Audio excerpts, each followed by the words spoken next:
இந்த மாநிலம் வாழ்வதற்கு பிள்ளை இல்லை.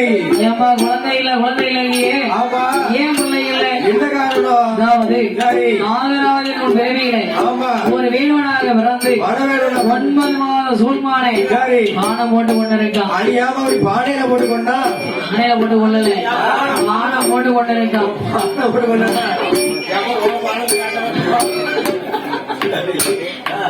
நானே கருவாரி மதிவெல்லாம் ஒண்ணு பாவம், அவனுக்கு ஜென்மத்துல பிள்ளை இல்லை. இது அவன் அந்த பாவத்தை செஞ்சான், நாளைக்கு இடையா செஞ்சான்.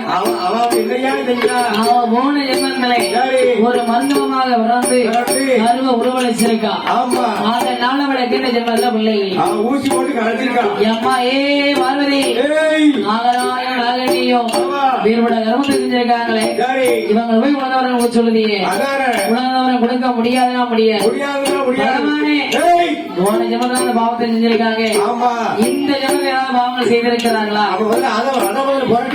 இந்த ஜென்மத்துல பகவானின் பார்வதி நினைத்து நிறைய தர்மங்கள் செய்திருக்கிறாங்க, புண்ணியங்கள் செய்திருக்காங்க. பாவம் எதுவுமே செய்யல. அப்ப கொடுங்க, நம்ம உடனே குழந்தை கொடுங்க முடியாது.